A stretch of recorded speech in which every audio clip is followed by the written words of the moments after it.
Hi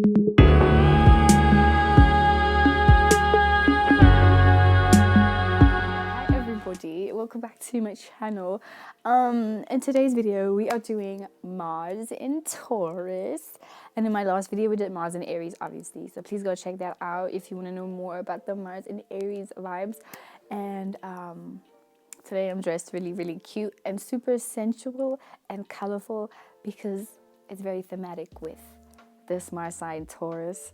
So yeah, let's just get straight into it. Oh, and before we actually do that, please go check out my Instagram if you want to know more about what the fuck that I do. You know, I don't just do YouTube, but go check out my Instagram, and I'm low-key starting a TikTok, so please go check that out too. But all the links to everything will be in the description below. And once again, I do give out readings, so if you guys want a reading, hit me up, because I do give readings and I will send you a menu of the different readings that I provide, you know. So if you're interested and if that sounds super gnarly to you, then, you know, let's do it. Anyway, yeah, let's start with Mars. What is Mars, right? So basically Mars is the drive that we have to do the things that we want to do. You know, it's the fuel that ignites passion and ignites the energy, really, you know, the fuel of the energy to, you know, keep going and keep doing things. And, you know, it's like Venus is how we love and appreciate, and then the sun is how we act, and then the moon is how we react, and then Mercury is how we communicate. But then Mars is like the fuel, like the reason, the intention behind why we're doing those things, you know. Like if I like something and I want to buy it, you know, it's like, what am I doing? Oh, what's the intention for me buying it, you know? And then the intention essentially fuels the ambition to do it, you know. So as I made the example in my other video, Mars and Aries, you know, saying that our actions, your sun sign, is basically just how you do things, but then Mars is the thing that's fueling your actions, you know, even with your reactions, with your moon sign, you know, like if you feel sad about something, you're gonna do something about your sadness, you know.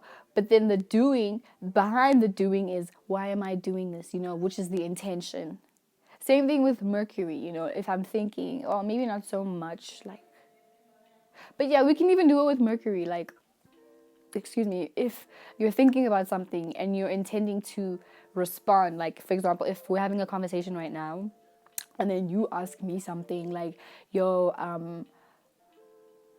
like, where do you live, you know, Mars, my Mars sign, or Mars in general, before answering, it's going to think of the intentions behind my words. Maybe not all the time, but still, you know, if I'm going to say something, my intention is to communicate with you. You know what I'm saying? So the intention behind everything, that's Mars.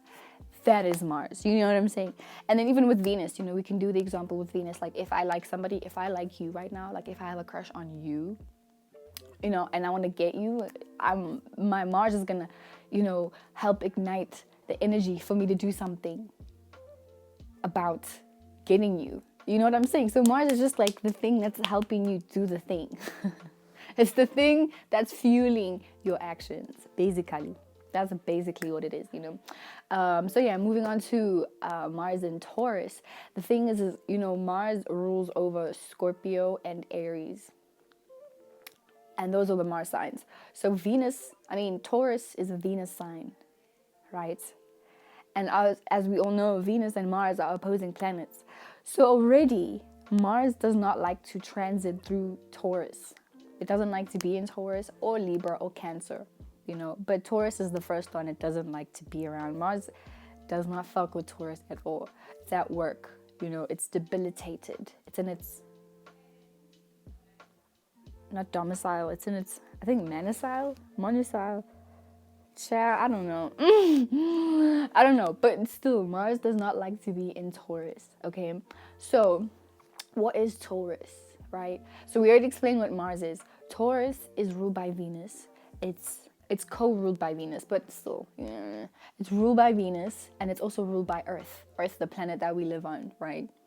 So Earth, you know, represents growth, steady growth, you know, physical nurturing. Whereas the moon, I don't know if you can hear me, but whereas the moon is, you know, more so about emotional nurturing, Earth itself is about physical nurturing, Earth rules growing things slowly. You know what I'm saying?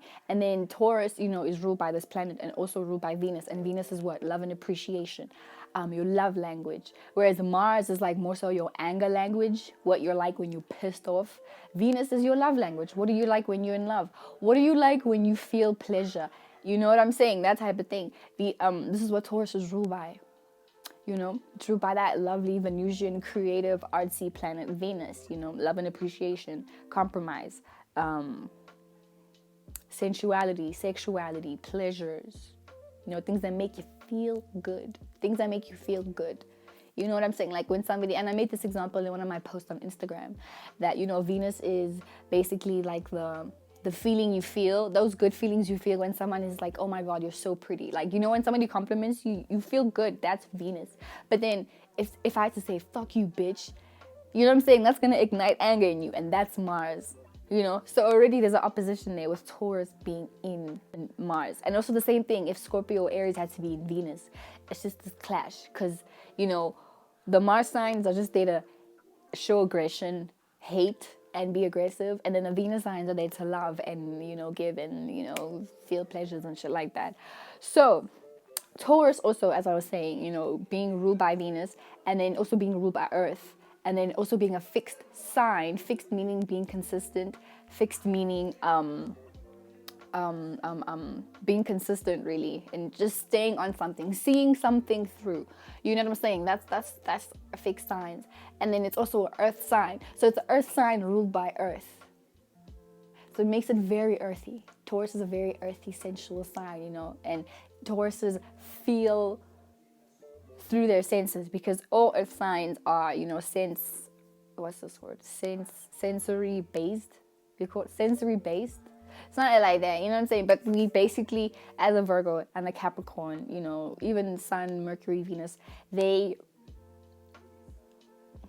live life through their senses, aka touch, taste, smelling, hearing, seeing things. And then obviously Taurus, because it's the opposition of Scorpio, the feel like your gut feeling. But any kind of feeling that you can feel with your organs, that you can see with your organs, you can hear with your organs, you can taste and smell with your organs. That's what the earth signs are, that's what they rule. That's where they're at, And then Taurus being actually ruled by the planet Earth, it makes Taurus, that's why Tauruses are like a lot more sensitive to materials, and that's why they are materialistic. All earth signs are really materialistic, but it's because they live life through their senses, the practical, tangible things that we can touch, taste, see, smell, hear, aka grounding, aka earthiness, I can touch this. You can't smell me, but I can smell myself. You can see me. You know what I'm saying? And then it's also the Venus aspect, where they want whatever, like Taurus energy, whatever it is that they have, it's going to have value, because Venus also rules our values. But also Taurus is ruled by the second house of possessions and values, tangible things that we can use to feel secure and to live in practical security as a way to nurture our bodies and nurture those tangible things. So it's like Taurus energy is more so like they love and appreciate things that they can tangibly have. And if you think about things that we have, you can have a person, and that's why Tauruses can also see people as objects, but it's more so just seeing you as a possession. Like, no, that's mine. Because humans are practical beings, right? So if a Taurus likes you and you guys eventually have a connection, they view you as you're mine. Like the same way this house can be mine, you are mine. You know what I'm saying? That type of thing. So that's why they are possessive, because they're ruled by the second house of possessions. And then whatever it is that they possess, they love and appreciate because of the Venus aspect, But it's always going to be a thing of have. Like whatever it is that they have, aka tangible things, they see that, as a practical possession that they love and appreciate. So it's like that.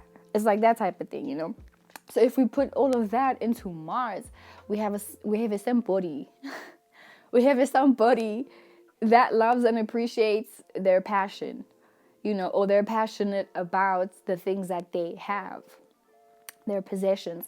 And this is the tricky part for Mars, because Mars doesn't, except for when it's in Capricorn, because that's the other Earth, that's the only one Earth sign that it actually fucks with, because it's exalted in Capricorn.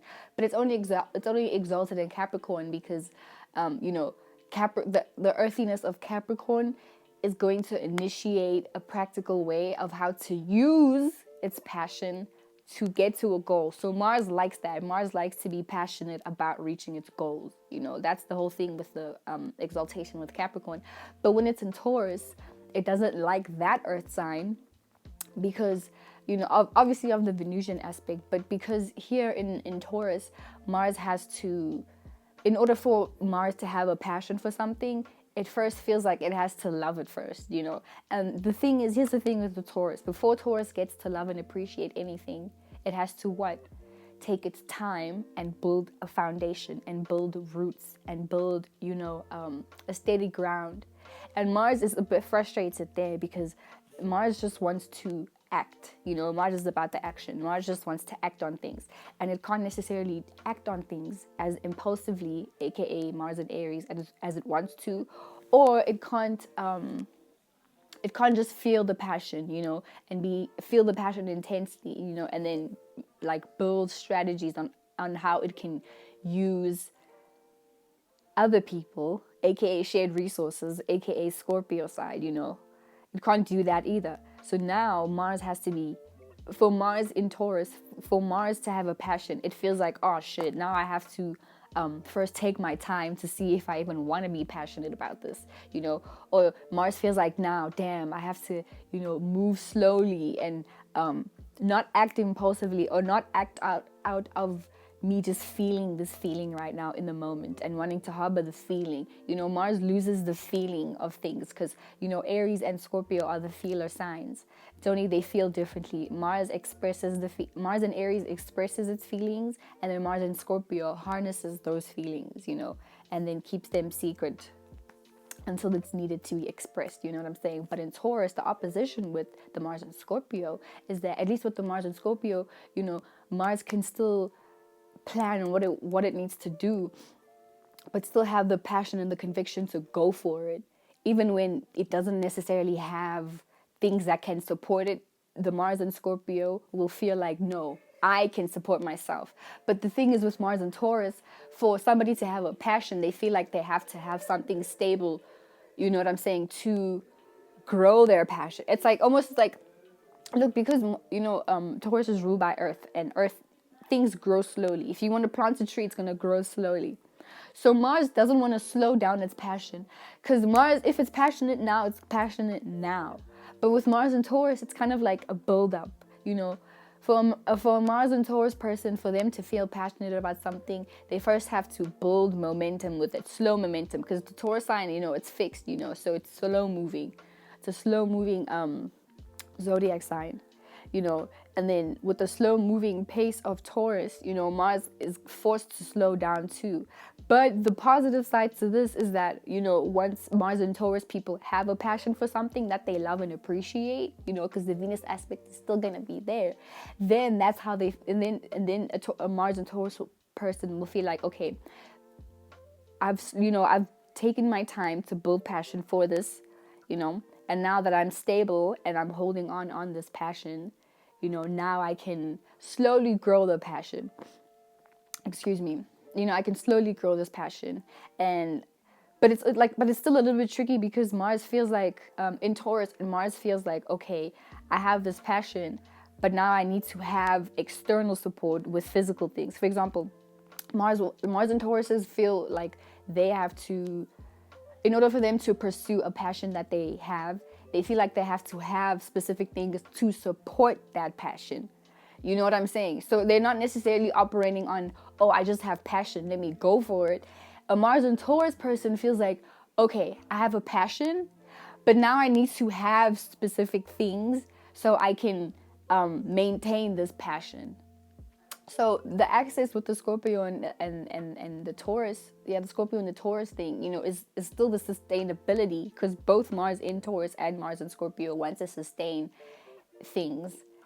But the only difference is that a Mars in Scorpio, they will sustain the feeling, Whereas a Mars and Taurus, they want to sustain the possessions. You know what I'm saying? So that's why when Mars transits through Taurus, it's like, damn. Now it feels like Mars is like, damn. Now I have to depend on possessions for me to feel passionate. So do you see the situation? Mars is like, fuck, I'm in the ghetto.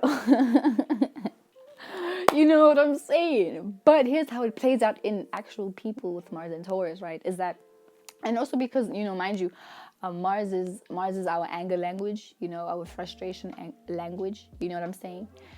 So with that being, and also Mars is very aggressive. And even though I feel like Tauruses are aggressive too, but I feel like that's only if they are operating on their lower side, when they start acting like an Aries, the sign before them, rather than acting like, trying to pursue being a Gemini, the sign after them, which is their evolved sign, Sorry. This is how it plays out with people with Mars and Taurus. These people are, as I say, they're slow burners. For them to really have a passion for something, it takes time for them to build those roots, because their roots need to be there. And then when they are eventually passionate about something, they feel like, okay, now I need to have specific possessions in order to support this passion, so that this passion can sustain itself. So, for example, as I made an example in my previous video, that Mars, well, I was saying, like, in my previous video, I was saying that Aries, I was more so speaking about Aries in the second house, but it's kind of the same thing, right? But the difference, maybe not the difference, but the thing is with Mars in Taurus, for them to, when they eventually decide on, what it is that they want to be passionate about. For example, if I'm a Mars and Taurus person and I want to be a fashion designer, I feel like I always make the same examples, but it's fine. If I want to be a fashion designer and I'm a Mars and Taurus, before I feel like, okay, I need to be passionate about this, a Mars and Taurus person won't just, unlike a Mars and Aries or a Mars and Scorpio or even a Mars and Capricorn, they won't just start wherever they can. Like, they won't just be like, okay, fuck, I want to be a fashion designer, so I'm gonna just use my phone, I'm gonna use whatever the fuck I have, and then I'm gonna just start posting videos of me, wearing clothes, and then, just keep doing that consistently because I'm passionate about that. A Mars in Taurus person, they'll be like, okay, I want to be a fashion designer, but it's practical for me to go study first, and then they'll be like, it's practical of me to have this degree first, and then it's a practical decision for me to first have experience, and then I can pursue fashion design with the experience that I have, because I'm studying that. You know what I'm saying? Like, a Mars and Taurus person, it's like they're practical about their passion, but it's also they're slow moving in their passion. But that's also a good thing, because it's like a Mars and Taurus person, they know how to, how do I say this? It's like they know how to use the things that they have, their, possessions and talents, whatever. They know how to use their passions and sustain them a lot longer, as opposed to a Mars and Aries person or a Mars and Gemini person who they'll have many passions, but they'll never see something through. A Mars and Taurus person, like, they're a lot more wise about how to harness and maintain their passion, So a Mars and Taurus, it'll take them a long time for them to even decide that, hey, I want to be a fashion designer, because they'll have to think to themselves like, okay, is this something that I really want to commit to? Is this something that I really want to invest my time and my energy into, because yes, Tauruses can be lazy, but it's really not laziness. It's just that Taurus energy likes to preserve its energy for things that matter, which is the same thing with all earth signs, except maybe Virgo. But still, yeah, no, all earth signs, and fixed signs. I don't know. I don't know now. Do all fixed signs preserve the energy? No, Aquariuses don't. Leos will entertain things, but Leos have energy for a whole bunch of shit. Scorpios will. Okay, yeah, let's just say that. All earth signs, let's just leave it there. All earth signs preserve the energy for things that are important. And especially for Mars and Taurus, they preserve all that passion for things that they value. They have passion for things that they value and things that will sustain them for a long time. Things that will, make them physically secure for a long time. They're passionate about that. They're passionate about maintaining their security, physical security, you know. And then their anger, Mars and Taurus's anger, it's slow. It's very slow to build up. And for a Mars and Taurus person to eventually decide that they, want to cut you off, they want to fuck you up, or whatever it is that they decide that they need to do with you, trust and believe that they took time in, thinking about what it is that they want to do. Because with Taurus energy, everything takes time. It's a slow process. Okay, nothing is rushed. Because when a Taurus makes a commitment, Taurus energy, when it makes a commitment, it usually makes a commitment for the long time or forever. Forever, ever.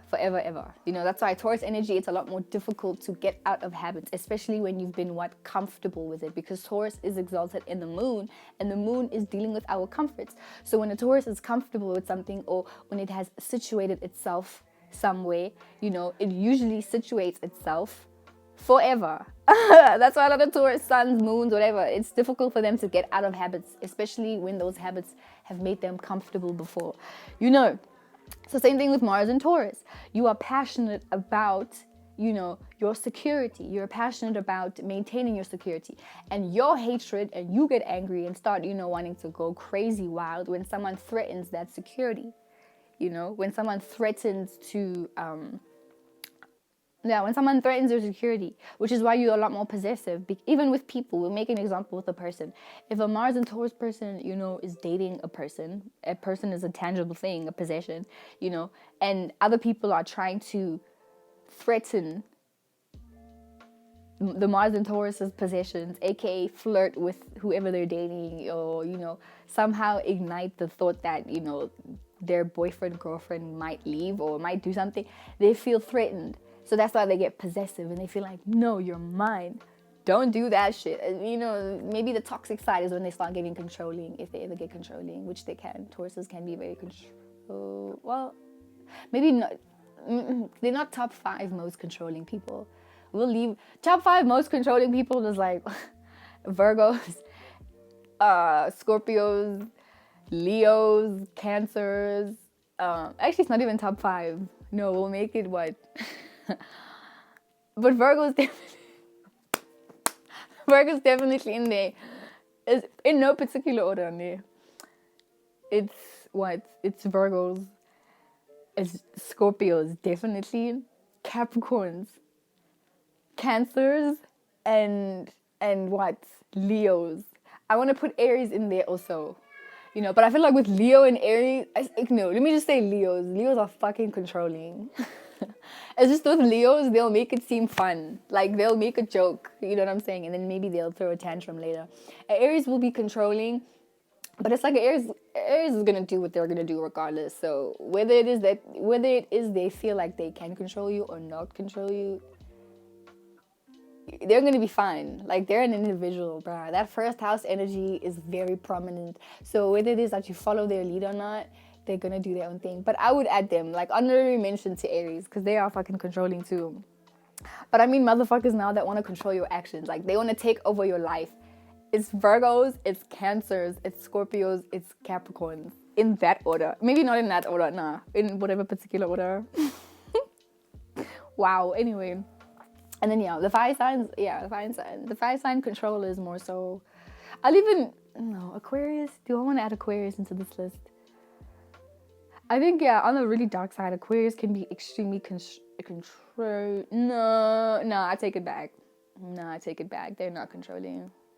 They're not. But they do play mind games. But yeah, guys, I don't even know where I was going. I don't remember what I was saying about Mars and Taurus. Okay, but yeah, Mars and Taurus people, they are possessive. And then if you threaten their security, if you threaten anything that they value, that they have found security in, if that's a thing, a car, because they own a car, and a car makes them comfortable, a house makes them comfortable, you know what I'm saying? Clothes, friends, that's very, Taurus Venus, Taurus Mars, Taurus Moon, and what else? Yeah, these are the most possessive motherfuckers ever in the whole wide world. In the whole wide world, okay? But it's just it's similar to Cancer though, because it's actually very similar to Cancer, you know what I'm saying? Because I guess Cancers and Tauruses are very similar in the sense that, when they both find security, then they cling on. Cancer clings and then Taurus holds shields. You know what I'm saying? That type of thing. But with Cancers, it's more so like if they are emotionally connected to you, because they are a water sign, so they deal with the emotions. So Taurus, if they are emotionally connected to you. With Taurus, it's more so like if you guys have built a stable foundation together, or if they have found physical security in you, then that is when it's similar to, Cancers, when they have an emotional connection. Only earth signs, for them to feel connected, it has to be, tangible, physical. They feel secure in the physicalities of things. So if you can make them physically feel safe, then a earth sign has you. But with water signs, it's like if you make them emotionally feel safe, then they have you. You know what I'm saying? That type of thing. That's the difference, though. But it's still in the same group chat, because Tauruses are dealing with security. So if you threaten a Mars and Taurus's security, then that's when that's when they get pissed off. And then their anger language is to fuck you up, right? Physically. But that decision would have been made after some time of contemplation, And if Mars and Taurus will only act upon something, even if it's breaking up with you or dating you or whatever it is that they decide, they have deliberated about it for a long time. And then they felt like, okay, this is a practical decision that I want to commit to because it's going to make me feel secure in these particular ways, that type of thing. And because they are also a fixed sign, if a Mars and Taurus is angry at you, they're most likely to be angry for a long time. Then they become bulls. They become the bull that only sees red and they go blank. They don't remember that they were fucking you up for like 5 hours or something. Or I don't know, even if it's like sex language, because I think sexually Mars and Tauruses are a lot more sensual, and they like the touching, like the slow touching, like this type of thing. If you had to, like, in ASMR, they pretend like, they're doing this to your face and speak. Ooh, let me do it actually. And speaking slowly like this, They love that. That is a turn on. I'd even do it to myself because it feels so good, Earth signs deal with the senses. So if things make us feel good, we love that shit. I don't know if you can... Oh, guys, these guys are loud. These people are loud, hey. Yo. I actually think ESCOM might shut us up because people are loud. ESCOM is a vibe killer. People are going to be laughing this loud. Let's say two. Guess pelile. Anyway, but I really hope you can hear me. I feel like I've been... Let me move this. Sorry, y'all. Sorry. Let me put this right here. Okay. I really hope you've been hearing me this whole time because I will not be repeating anything that I just said. But anyway, yeah, that's Mars and Taurus people. They love the sensuality of things. Oh my God. If something can make them physically feel good, that's why they love soft materials. All their clothes are super quality because they like the fabrics of things. They're super sensitive to the fabrics and scents, and taste. Oh my God. If you can cook, especially for all of them, Mars and Taurus, women and men, if you can make them something really tasty, because most likely they know how to cook too, because most Taurus placements know how to cook. Not all, but at least if they can't cook, then they really appreciate really nice foods, and they're very bougie in terms of taste and stuff, But Taurus energy is really bougie, no lie. But yeah, guys. That's Mars and Taurus. They're very sensual motherfuckers. But, their anger language, if they are angry, which it usually takes a while. Otherwise, then these are, some Aries, especially if, their degrees are, 0 degrees, 1 degrees, Mars and Aries, 2 degrees, then these are the anger issues, people. So if you have Aries placements with this, then, yeah, you are a little bit more slow to get angry. But when you are angry and you have a temper... Oh my God, you're the worst person to be around because you get rude. You know what I'm saying? You just get rude. And I also find Mars and Taurus people, because they use tangible things. They might also be the type to throw things at you. You know, they'll throw their shoes, throw a chair at you, throw a drink at you, just throw something. They will throw something. They're gonna throw something. You know, so it's that type of situation. And if it's, but maybe that's mostly on the shorties, the girls, where they just want to throw plates, throw things, just throw possessions, you know.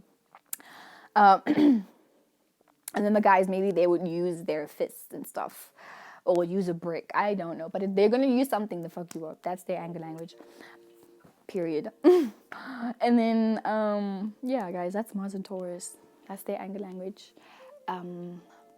But for the women, I feel like for the women, these are the women that are a lot more attracted to guys who are well kept, you know, the well groomed kind of guys who are quiet and don't need a lot of attention. And I love it for you guys. Absolutely love it for you guys as a Mars and Virgo myself. You know, I think Mars in Earth sign women don't like flashy guys, like the fire sign Leo type guys, you know, the overly cocky guys. Yeah, Mars and Earth women don't like that. They don't like a guy who's too flashy, because then the Mars and Earth women will think like, you trying to impress me with this? Maybe a Mars and Taurus will be impressed with, you know, oh, you have a car, okay, that means you have stability, you know. But if you're like bragging about it, but they don't really necessarily see you actively, routinely work on something, then they're gonna feel like, you are a red flag. You are a red flag, and you don't have the stability that I need to feel comfortable. That's, you know, shout out to all my Mars and Earth sign women, you know, because we're passionate about being stable. We're passionate about our routines. We're passionate about, you know, being, stable. Yeah, just basically being stable. That's Mars and all Earth sign women especially. And that's what they look for to men, you know. Yeah, and then the men's is, this is how you usually use your Mars sign, you know, more when you are in the mode of being a protector and a provider, you know, in a relationship, even if it's with your broers, your friends, your broers. Yeah, broers means, if for all my American and European people, broer means like my friend. It's like bro, but broer is Afrikaans, you know. Yeah.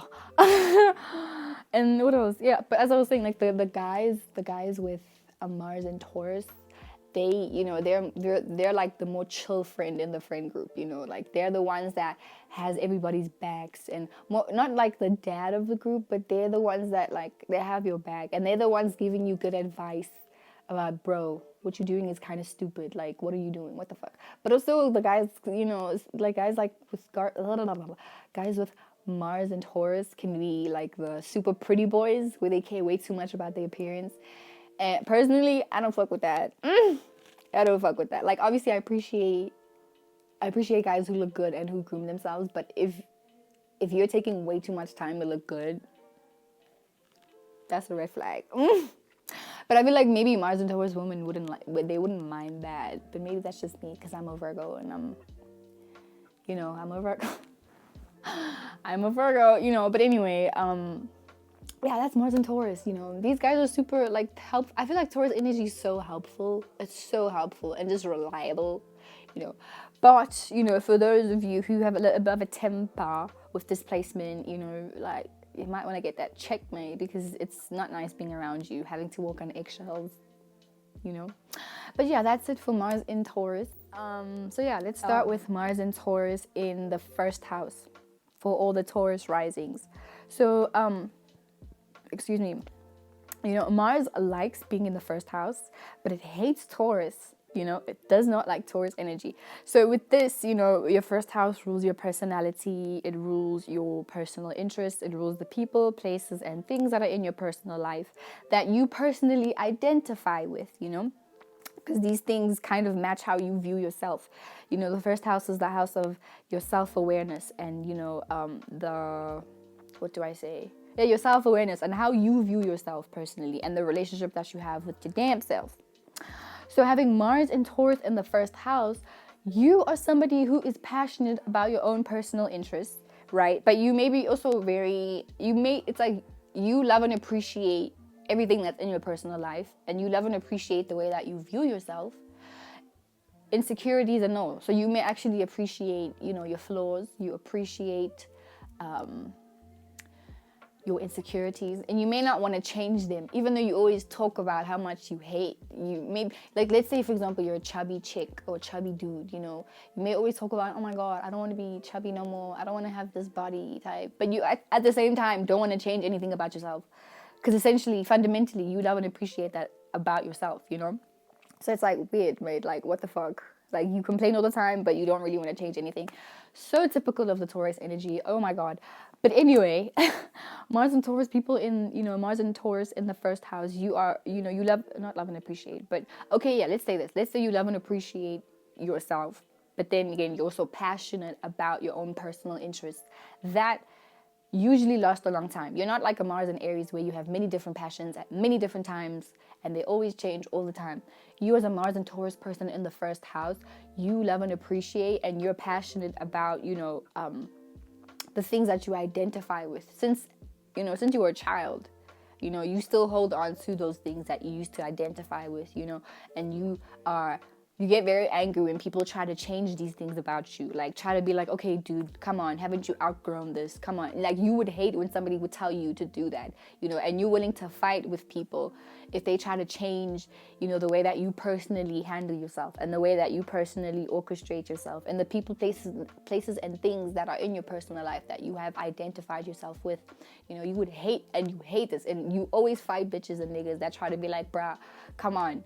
You're grown now. You should stop doing this, you know. Or maybe you always fight yourself, because it could always be, you know, the double situation where it's either you're doing this, or it's either you're doing this to yourself or people are doing this to you, where you may be feeling like, oh my god, I have to stop. I have to outgrow, you know, this particular habits or this particular way that I see myself, or I have to outgrow the way that I treat myself, you know. And then another part of you is just like, no, bruh, but we're so comfortable with this, we're so familiar with the way that we deal with, you know, these personal issues, let's just stick to it, you know. So it's a fucked up situation if it's like, you know, maybe like the way you handle yourself is by I don't know, like doing drugs or something. You know, it's gonna be fucked up if that's what you're passionate about. Like, you're passionate about handling yourself in that way. You know, it's kind of messed up in that way. However, it could also be nice things. Like, if the way you see yourself is, you know, you're beautiful, you're a goddess, you're God, you're amazing. Like, you hold on to that. You hold on to the way that you see yourself in that way, you know, and then you're passionate about seeing yourself in that way. And then when anybody tries to tell you different, you fight that, you know what I'm saying? And you don't mind fighting that, you know. So in that way, it's a good placement, but it's also like kind of shitty in the way that, you know, you hold on to this way of how you see yourself, you know. And then no matter what happens, no matter how detrimental it may be for you, you still can't let it go, because you've built roots in the way that you view that or view yourself, you know. So that's the situation. But yeah, moral of the story, you're still passionate about your own personal interests. And, you know, you usually have the same interests that you've had since you were a child, since you were mad young, you know what I'm saying? That type of thing. And you're passionate about seeing these interests through. But at the same time, it's like you're the type of person that, you know, you're always defending yourself and you're always defending the things that you're personally connected to, you know? Yeah, because essentially you love and appreciate these things, you know, and you hate when people try to change these things or introduce you to new ways of how to handle yourself or handle your personality, you know. And it's very difficult for you to get with it, basically, you know. That's basically what it is. And yeah, that's it. Moving on to Mars and Taurus in the second house. So already Mars doesn't like Taurus. Mars does not like the second house, because Taurus is ruled by the second house. So Mars is just like, bro, like, what the fuck? Why am I here? I hate this place. I fucking hate this place. Because now it becomes a double emphasis on that Venusian Taurus energy.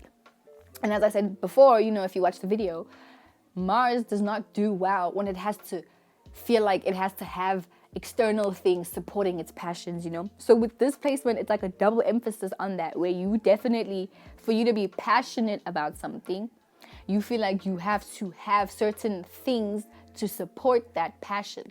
You feel like you have to have certain things to maintain that passion, you know. Whereas Mars just wants to feel the passion, just for feeling it. Now Mars and Taurus in the second house, also for you to be passionate about something, you know, you feel like you have to have specific things to support that passion, you know. So this, as I made the example, you know, if you want to be like a fashionista, if you want to be a fashion designer, you know, a Mars and Aries person, for example, they will just, you know, just throw themselves in there without really any experience, without any possessions to support them, you know, and they'll just have the faith to just be like, okay, at least I'm doing something, you know, so God will guide me there. Mars and Taurus person, they don't think like that. They don't think like, no, God will guide me there, I just have to stay. No, Mars and Taurus and the second person especially, you don't feel that way. And this is for what? All the Aries risings. Yeah, you don't feel that way. You feel like, okay, I have a passion, so what can I possess or buy in order for me to support that passion? So for example, you know, for you, a Mars and Taurus person in the second house, if you're passionate about, you know, making music, or you're passionate about like being a poet or something, you will feel like, okay, first I have to watch these videos so I have an idea of, you know, how to maintain a passion, you know. And then you'll be like, okay, now second, I've watched those videos, so now I want to buy myself the equipment, you know. Now I have to buy myself the equipment to do things. And then it's like, okay, now I have the equipment. Then it's like, okay, now I have to get a manager, or now I have to get these people so they can teach me, you know what I'm saying? So it's like Mars and Taurus in the second house person, you always feel like you need to do things before you actually get to the passion, you know. And these things, as I say, they're all a way of supporting this passion, you know, because the passion will only come.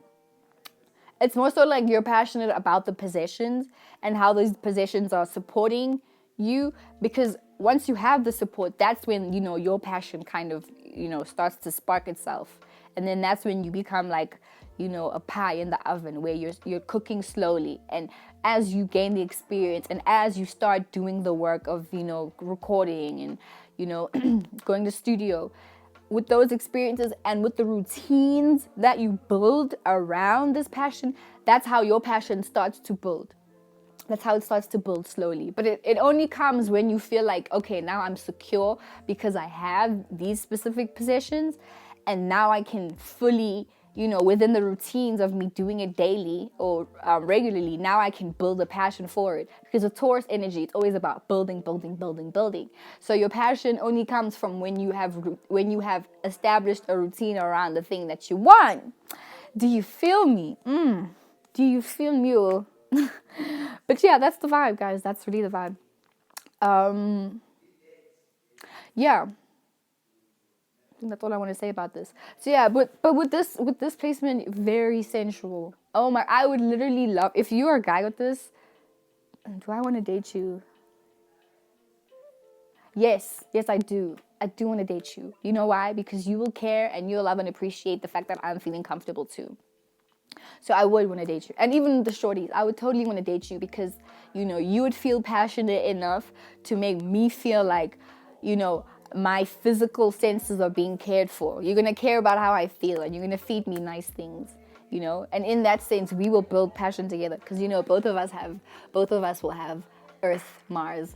My Mars is in Virgo, by the way, and yours is in Taurus. So, you know, it would be a vibe. It would be such a vibe, you know. We wouldn't force anything because we both understand that things need to happen slowly, gradually. That's it. That's all, guys. That's all. Oh, sorry. So, you know, that's Mars and Taurus in the second house. These guys are super slow moving. Their passion is slow moving. But it's also like, it's difficult for them to have passion sometimes. And these are like, they could be the super lazy guys, you know, where they don't want to really do too much because they want to hold on to all the energy that they do have to things that they love and appreciate, you know. That will bring them more security. So we will move on now to Mars in Taurus in the third house for all the Pisces rising. Yeah. Okay, so Mars is okay in the third house, but obviously still doesn't fuck with Taurus. So Mars in Taurus in the third house, these guys are passionate about creating security around their friends and around the things and the environment that they are familiar with, because your third house rules, your environment, your neighborhoods, things and people and places that you're very familiar with, because you are there regularly on a daily basis or something. But regularly, like you're familiar with things, you're familiar with languages, you're familiar with specific places in your neighborhood because you go there often, and you're familiar with certain people in your neighborhood because they are your neighbors or they live close to you, so you see each other regularly, So Mars in Taurus in the third house, you become passionate about, interacting. You're passionate about interacting with the things and people and places places and people, wow, that you are familiar with. You're passionate about interacting with these things. And usually you're the person that, has the same friend group from mad long. Like your friend group is still, you went to school with them like in primary, you guys go way back. But these are your friends. And they're usually aggressive because, Mars in the third house, like let's just say Mars. Mars is where you'll find you'll be the most aggressive at, aka there'll be a lot more fights in that place, or there'll be a lot more arguing or whatever. Like there's just gonna be war wherever Mars is at. So you may have fought with your friends or your siblings a lot also, but it's always a love and appreciation, because with Taurus energy, when it starts to love and appreciate, it becomes stable with that. You hold on to the things that you love and appreciate. And, you usually want to spend the rest of your life with them because you've situated yourself with these groups of friends. So even though your group of friends may be a little bit aggressive, or you may have a little bit, like maybe more selfish friends, or maybe you are the selfish friends where you are the one that feels like all of your physical needs must be met through your friends. So you also may have like really rich friends, or you may have friends that really always support you, or you may be the one that's always supporting your friends or your siblings. This could be with your siblings too. You may feel like you should always get your material needs met through your siblings, or your siblings feel like they need to get their material needs met through you, because it could be a situation of it's either you doing it or they are doing it. But yeah, it could be a situation like that. But either way, you still rocking with the same friends you had way back, in primary school or high school or whatever, and you intend to be with them for a long time, even though you probably fight a lot more with your friends or with your siblings, because you may feel like no, your friends should only be friends with you. I feel like your arguments with your friends would come from you feeling possessive and feeling like, no, friend, you shouldn't be friends with anybody else but me. Or you may have friends like this, the way they're super possessive with you and they feel like, no, you shouldn't be friends with anybody else but me, because it's still a selfish energy, because it's still Mars in there, So yeah, either you may have super possessive friends that get angry when you hang out with other people, or you are the friend that gets super angry when you're hanging out with your friends, and then somebody, like another friend of them comes, and then, like for example, let's say you and me are best friends, and I'm a Mars and Taurus in the third house, and I'm hanging out with you, and then some other friend of yours comes and they claim that you are besties. That's gonna make me pissed. That's gonna send me angry. And then guess what? A Mars and Taurus in the third house person, they're gonna use what? Their words. They're gonna use the word. This placement, Mars and Taurus in the third house. This is the placement for people who, like they don't speak too early, but then when they do speak and the intention is to hurt your feelings, then it's gonna do that, So your anger, Mars and Taurus person's anger is more so filled from, like they won't be too quick to throw things at you. They're gonna be a lot more quicker to say really hurtful things to you. You know what I'm saying? Because it's the third house. It's the house of communication and familiarity. So they're going to use their words to try and hurt you. So this is the Mars and Taurus person that's going to kind of fall into the Virgo energy, where they're going to criticize you, and be like, no, what kind of friend you have? Like, your friend doesn't even treat you the way I treat you. Look at her. She's broke. She can't, you know what I'm saying? And then that's the Mars and Taurus person. Then they're using their words to, express their anger and frustration at you. But generally you guys are passionate about your friends and interacting with your friends, and using your words as a way for you to be stable.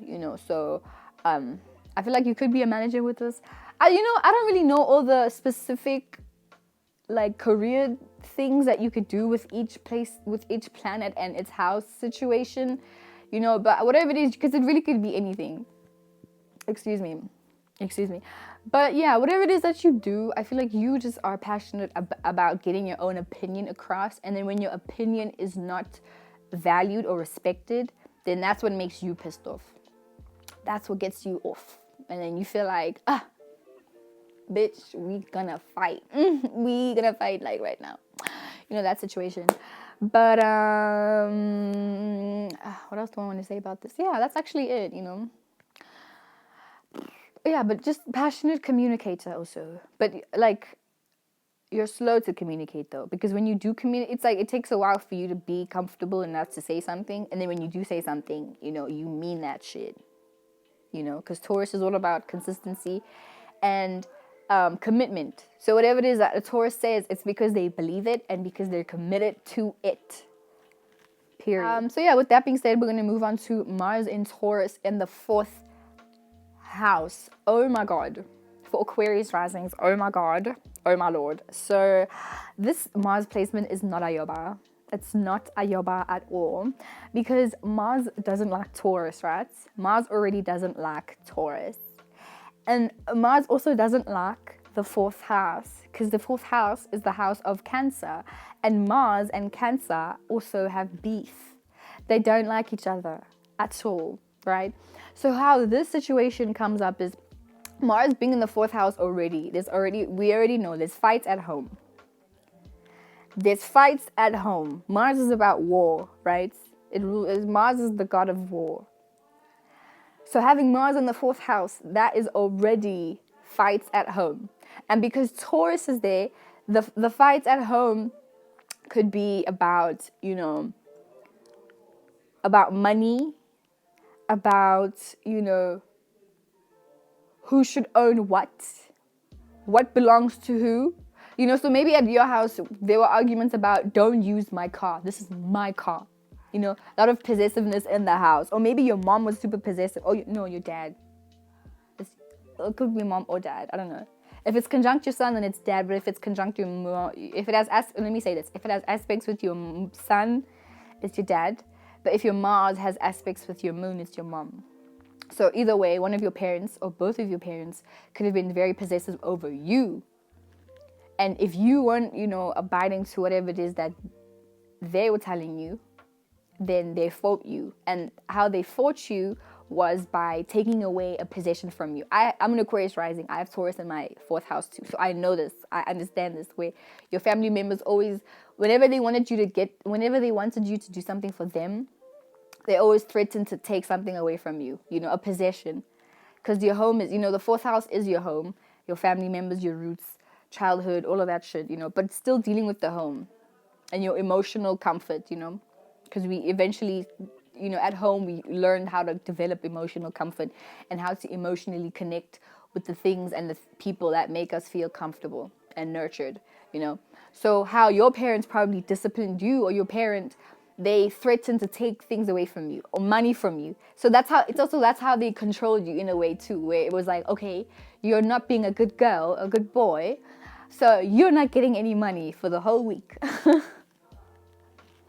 So now that's what you do too. But because Mars is in the 4th house, so it also makes you passionate about being emotionally comfortable. And when your emotional comforts are not met, then it makes you angry. And then when you get angry, that's when either you threaten whoever made you angry, a family member, and be like, I'm not going to support you in this way. You will not get money from me. You won't be able to use my car. Or, or maybe it doesn't even have to be that way, because Taurus, Taurus rules over traditions. So maybe you still got your butt whipped traditionally. You know what I'm saying? Like, you got traditional ass whippings. You know what I'm saying? Like, you got your traditional belt whipping, shoe whipping, shambok. I don't know how violent your parents. I don't know what it is, but you probably the way that you were disciplined by your family members was traditional, So then you take that on, because Taurus is also still about roots So Tauruses, because they learned that from their parents, they usually pass that shit down. You know what I'm saying? And it's the fourth house, so they pass down family traditions. And they value that. You value family traditions, but you're also willing to fight when somebody else tries to tell you how to do things that your parents didn't teach you. So you probably the type of person that, like, and you're Aquarius rising, right? So you're very rebellious. Maybe you were the rebellious one at your house because you were like, guys, wow, let's just not do this. Either way, right? But because you have Mars in the fourth house, yeah, and it's Taurus, you know what I'm saying? You probably still value your roots. You still value where you came from, you know. However, you may also hate when people try to tell you, how to feel about something, how to practicalize something, because you may be somebody that's very deeply attached to, as I said, the teachings of your childhood and stuff. So you may want to apply that to how you live your life now. And then what makes you angry is when somebody tries to take that away from you, because it's something that you value. It's still Taurus energy. You value that shit. So you may really hate when somebody, tries to change those values because you're still emotionally connected to them. So that will send you to extremes, because now they're threatening your emotional comfort, because it's still the fourth house, and Mars is in the fourth house right now. So you're willing to fight for your traditions. You're willing to fight for the way that you practicalize and stabilize and are comfortable, like, with your possessions, because those possessions make you feel emotionally comfortable and emotionally secure. So you're somebody that's gonna fight, and you feel triggered when people try to threaten your emotional security, your emotional stability. And that's usually also your family members who do that. So you probably fight a lot with your family members, or maybe you have families that are very imposing on their traditions on you, or you maybe sometimes may impose those traditions on other people. And then when people aren't loving and appreciating them the way that you are, then that makes you angry. Or it could be the opposite way. Other people try to impose that shit on you, and you may show signs of not loving and appreciating their values. So then that makes them angry and makes them want to fight you. But these people will be your family members. It's going to be your family member. So you see how this situation is tricky. But for the most part, I feel like with this placement, it makes you very money orientated, because like money does equal security. So that's going to make you feel comfortable, and your passions are going to lie towards your emotional security, So you don't mind working all week long, if it means that you're going to get a fat check, and that check is going to buy you a nice couch, a nice bed, some nice pillows, some nice food for you to feel secure in. You're going to do that. You're going to be passionate about doing all of those things. So that's the situation. But yeah, in terms of, you and your anger, I feel like you definitely someone that throws your emotional weight around only at your family members. Like, you're only willing to be comfortable enough to be angry and express anger to the people that you're emotionally connected to. So once again, all of that anger, frustration, only the people that you're close to know what you're like when you're angry. And then if somebody doesn't know you like that, you'll hold your anger. You will literally hold your anger in and only expose it to someone that you are comfortable with.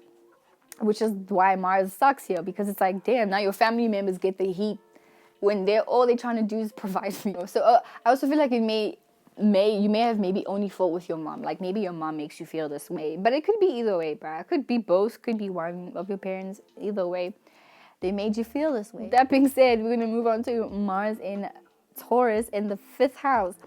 The fifth house is, how we have fun, our hobbies, things that entertain us, and our hobbies can be a fun thing. That's why they are hobbies.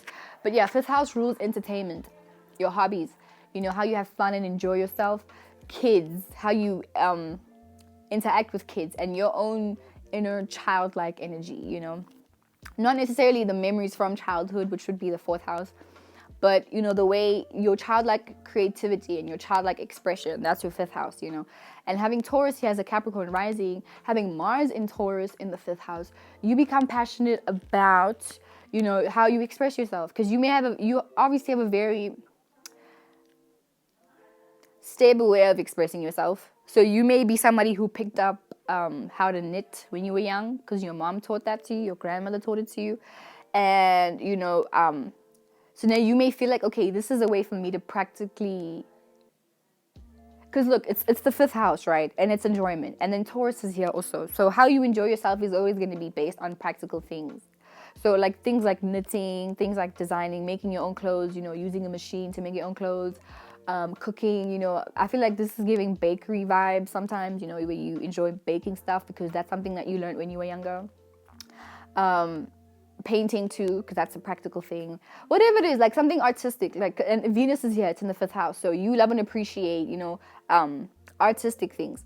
But then Mars is also here. So you're passionate about expressing yourself in these ways. You're passionate about the way that you have fun and enjoy yourself, whether that being with knitting. Like if you knit, you are very passionate about, crocheting or knitting in a specific pattern, and it's like once you've situated yourself in, once you've situated yourself in a hobby or whatever it is that you do that you have fun and enjoy yourself with, you don't like when other people try to introduce new hobbies to you, because you'll feel like, no, I'm fine. Like I'm doing this. I don't want anything new. I don't want anything else that I don't know. I don't want anything else that my grandmother didn't teach me. I'm good with this, so you may feel angry and frustrated when people try to introduce you to new ways of how to have fun and enjoy yourself, especially if it has nothing to do with practical things, So if somebody had to come up to you and be like, yo, let's go skydiving, you will feel like, what the fuck? That's not a fun thing to do. I don't want to compromise, because Mars doesn't compromise, You feel like I don't want to compromise, the way that I have fun for the way that you have fun and enjoy yourself, because the way that you have fun and enjoy yourself, aka skydiving or whatever, I'm not familiar with that.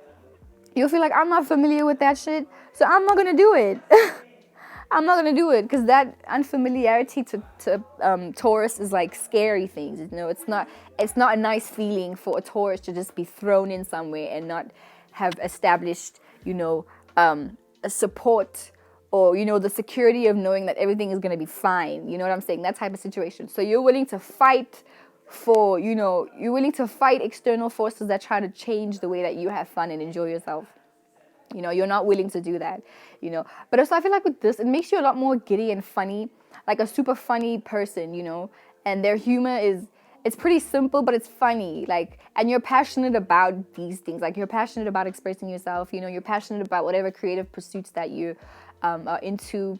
You're passionate about building foundations with these and, essentially having these things be supporting, be like a sense of like supporting you. Like, for example, you learn how to knit, you use that, and then you start making knitting hats, like cute crocheted hats. Like how like a lot of people are doing that now. They knit their own skirts, shit. So a Mars and Taurus person, like, they will learn that, and then they will feel like, okay, yeah, I can use this talent to my own advantage and let this, sell these products so that I can use that money to sustain myself, because once again, Mars and Taurus, you're passionate about your own sustainability. You're passionate about, the things that you have that make you feel secure. And part of that with Mars and Taurus in the fifth house is, enjoying yourself. So you're passionate about enjoying yourself. So it's like you enjoy working a lot of times. You enjoy your daily routines. You have fun in, creating things from scratch. If you're a granny with this, if you're a makriza or you have a makriza with this, a coco, your granny, these are the grannies that are so passionate about making you ikeke, like cake from scratch. They're passionate about, doing something from scratch, because they enjoy that, because it's practical. They're mindful with it. It's a slow situation, and Tauruses love when things move slowly and steady, So yeah, that's what you're passionate about. And you would hate when people try to rush you into, doing something like new fun things, because you're, as a Mars and Taurus in the fifth house person, you're very happy with, if you have fun going to the movies, you're happy with just doing that. And you'll feel angry when somebody tries to be like, okay, let's go bowling, because you'll feel like, no, don't tell me what to do. First of all, don't do that. And then maybe, like maybe after your own research and, when you've watched the movie and it ignited the thought to be like, I think I want to try bowling out, That's when you'll consider maybe switching things up a little bit, But you don't want anybody to suggest things to you or enforce anything that you should do in terms of how you should enjoy yourself, Because you have your own practical, stable way of how you enjoy yourself. And that being said, we're going to move on to Mars in Taurus in the 6th house, right? So this is a double emphasis on the earthy energy, because 6th house birthed the Virgo constellation, you know. This is for what all the Sagittarius risings. So having Mars in Taurus in your 6th house, these are people who are, so your 6th house, by the way, is your health, you know, how you how you take care of your body, really, you know, how you nurture your, how you maintain, let me say how you maintain your body, because the nurture maybe will come from the 4th and the 2nd house, but how you maintain your body, you know. 6th house rules your daily rituals and daily routines, you know, the tasks and the things that you do in your daily life to sustain your life in general, you know. 6th house rules your work, what you work on a daily basis, you know, and not just career work, like just things that you work on, really. It also rules your diet, you know, what you eat and your habits, really. Like, you know, you could smoke every day, that's a habit. You clean every day, that's a habit. You know what I'm saying? You drink water every day, that's a habit. You know, anything that you do on a daily basis, that falls under your 6th house. So having Mars in Taurus in the 6th house, this makes you super passionate about your routines, because all earth signs deal with routines. They deal with doing something consistently. They deal with consistency, really. That's earth, you know. So having Mars and Taurus in the 6th house, you are passionate about your daily routines. So you're definitely somebody that could, like, you may have a stable job and you're passionate about, you know, the routine of waking up in the morning, brushing your teeth, getting your car ready, eating lunch at Starbucks or wherever, you know, going to work, coming back at 5, and then having lunch there, having dinner at this time. You know, you're passionate about consistently doing the same thing every day. Oh my God. Kind of sounds like, I don't know, that's me. That's my Gemini moon speaking now. I'm just thinking, shit, bruh. Like, you're passionate about doing the same thing every day, all the time. Oh my fucking God, bruh. Yo. Jeez, but that's you, bro. That's you. You passionate about, like, you're passionate about doing that, and you do that, like, you don't, like, it would make you angry and frustrated when somebody would try to change it up or switch up your routine. So this also makes you very reliable, yes, you know, where, like, you're the type of person where if you say to somebody, I'm gonna fetch you at 7 o'clock sharp, you are serious. Like, you'll even come earlier, that type of thing, you know, where you take time management and, you know, everything that you say seriously. Just want to make sure it's not, sorry, I just want to make sure you can hear me properly. But yeah, if you tell somebody that you're going to meet them at 7 o'clock sharp, you don't want anybody else to be late. Or maybe, like, because listen, it's still Taurus, and Taurus energy is still pretty understanding, but you're still going to nag.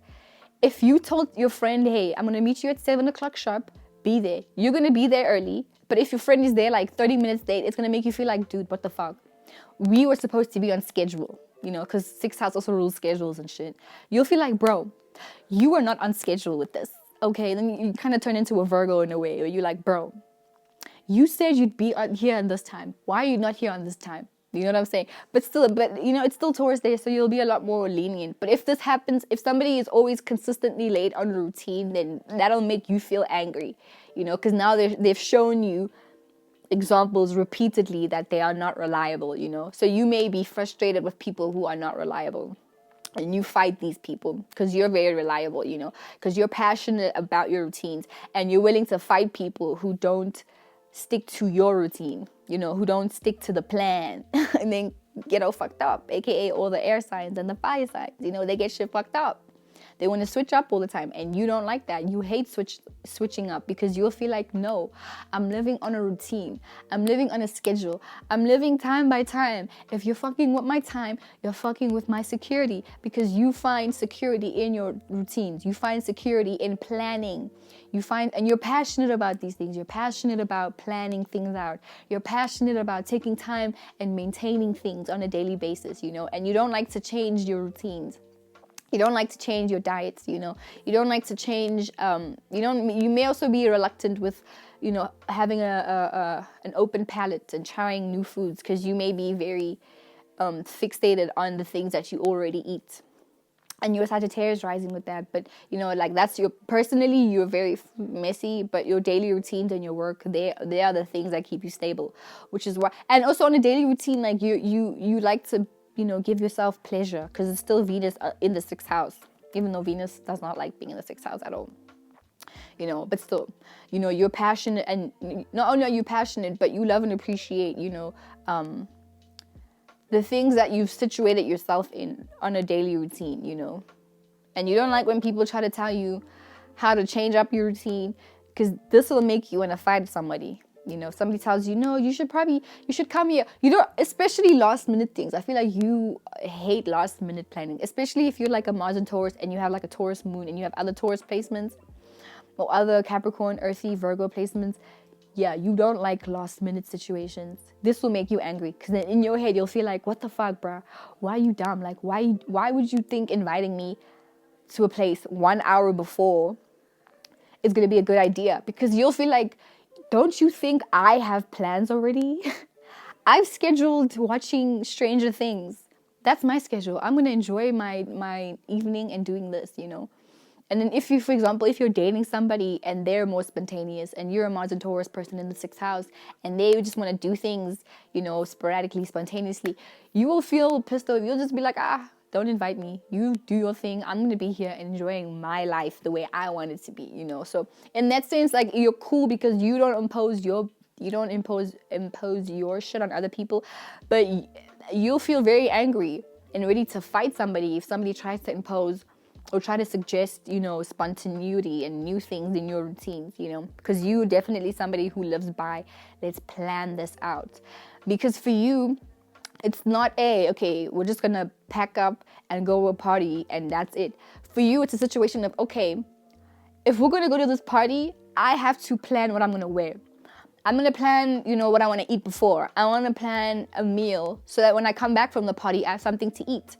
I want to plan, you know, how long I want to be there. And, you know, doing things last minute doesn't give you the opportunity to do that, because you're passionate about planning these things, you know. So that's why you don't like last minute plannings. And people who are around you, if you explain this to them, then they'll understand why you are the way that you are. You know, because for you, you're just passionate about order. And you're willing to fight for your order and your for your routines to remain the same, you know, because you don't like anybody trying to change that shit up. That's it. So yeah, we're gonna move on now to Mars in Taurus in the 7th house. Oh my lord. Okay, so now we have to get a little bit serious now, because this placement actually really, really sucks.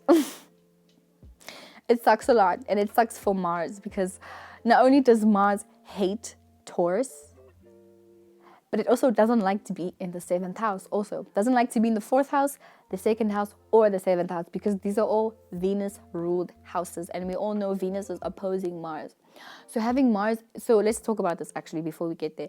7th house rules your relationships, your one-on-one relationships, dating, romance, your business partnerships, who you do business with, you know, on a close basis, you know, your business partner, that type of situation. But anything that's dealing with one-on-one situation and a partner or another person, that's the 7th house. So having Mars in Taurus in the 7th house, this is somebody who's not only dependent on relationships, right? But it's like you're passionate. It's okay. Let me say this. I feel like on one end, you attract maybe people who are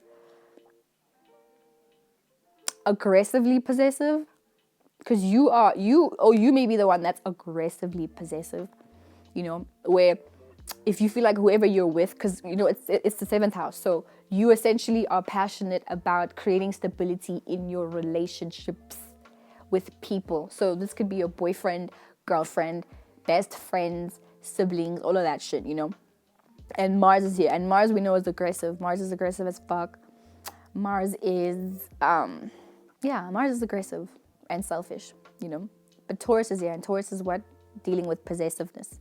So you may be aggressively possessive in your relationships, or you attract these people who are aggressively possessive in a relationship with you, you know.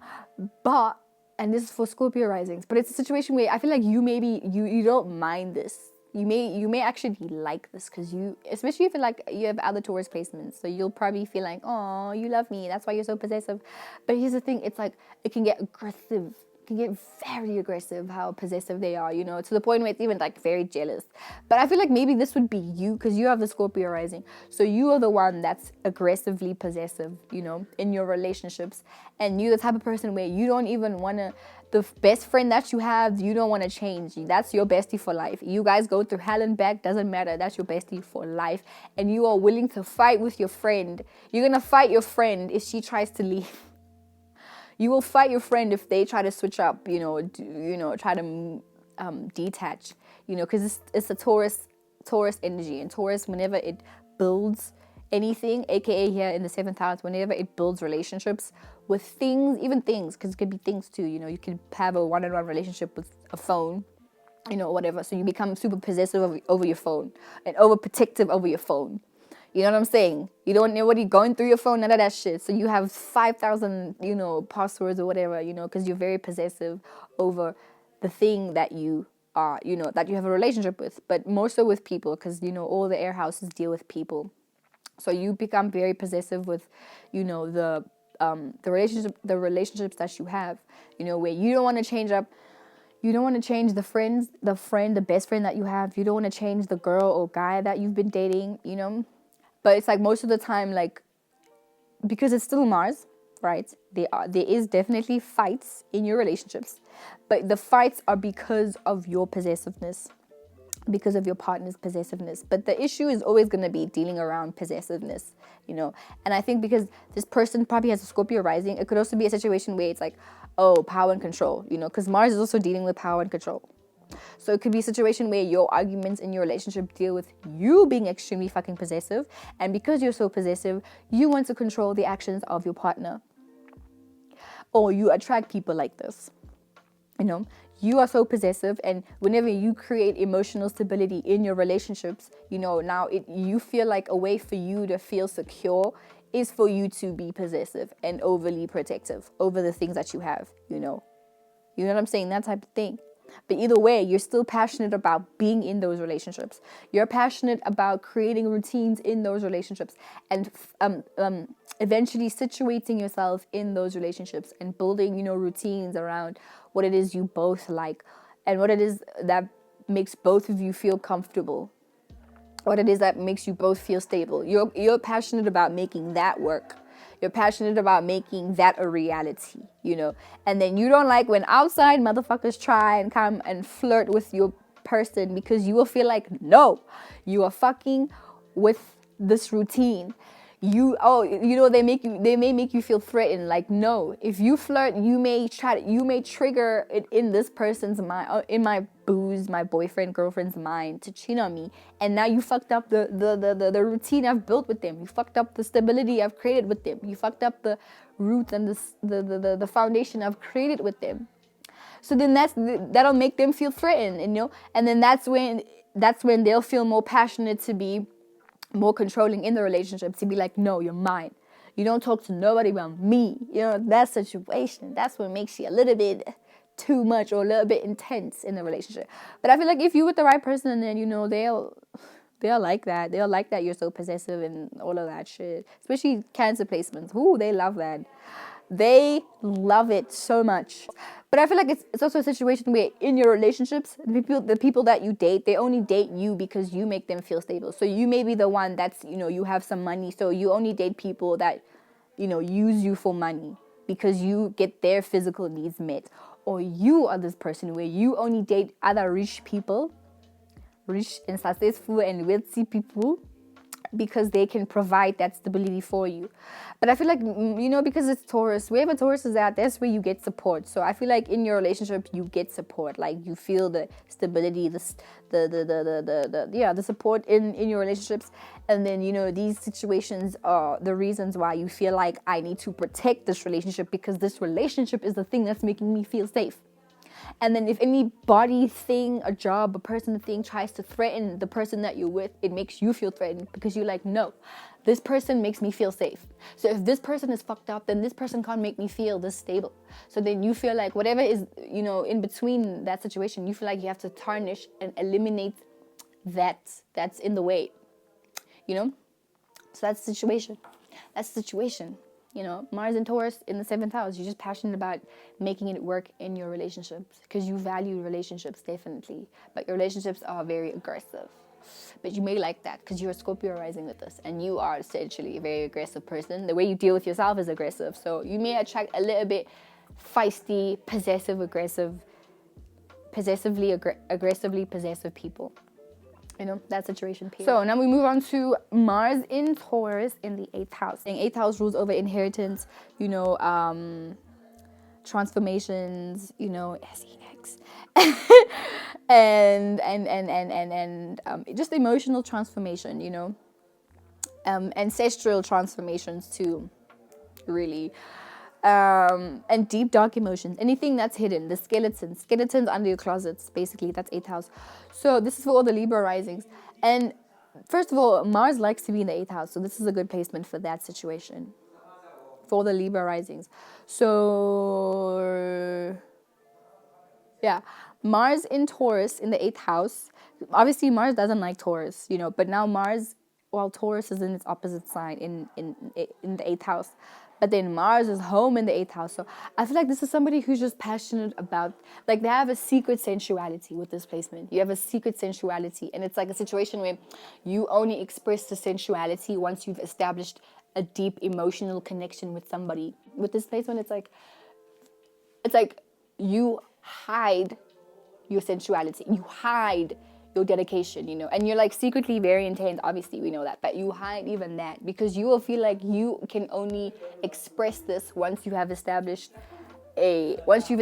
security with whoever it is that you're with. You hide your intensity, you hide all your secrets, you hide all the skeletons that are under your closet. But it's a situation where you love and appreciate them.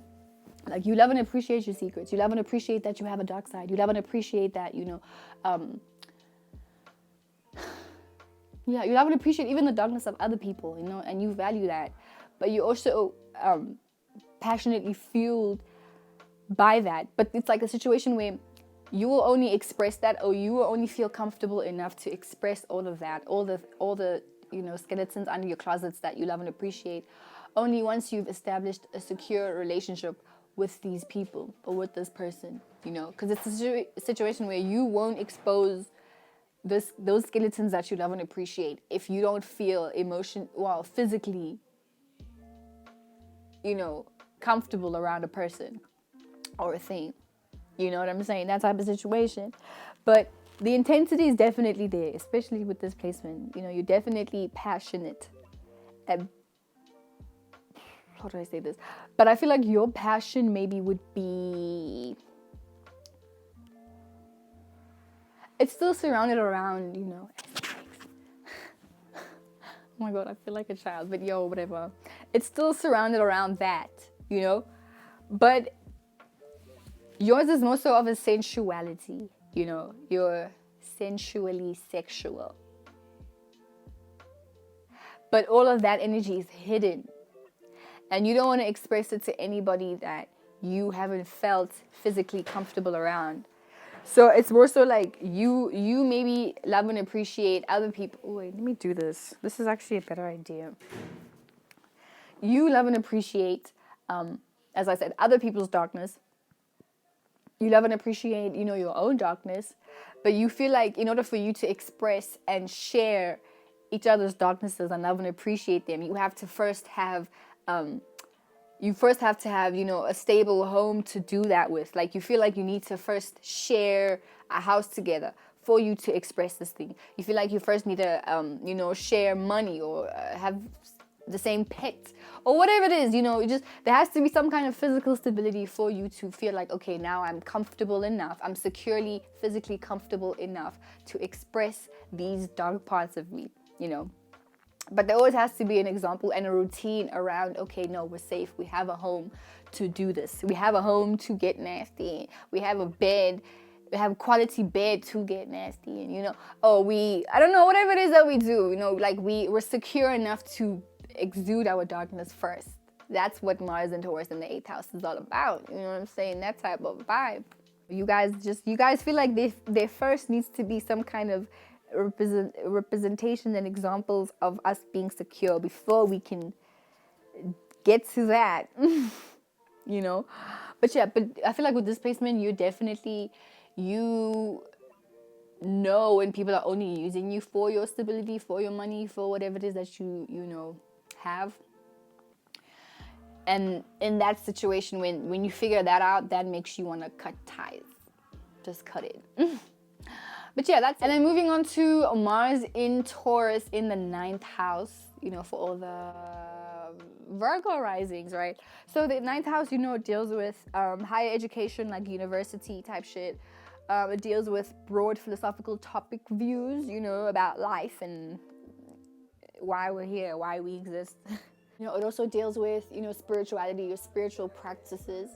It deals with your religious practices too. But anything dealing with your faith and how you express your faith and how you learn from your faith, that's 9th house. But also not faith, but just like higher education, as I said, like university is a good example. Yeah, so that's 9th house, So having Taurus in the 9th house, it's like low-key Venus in the 9th house.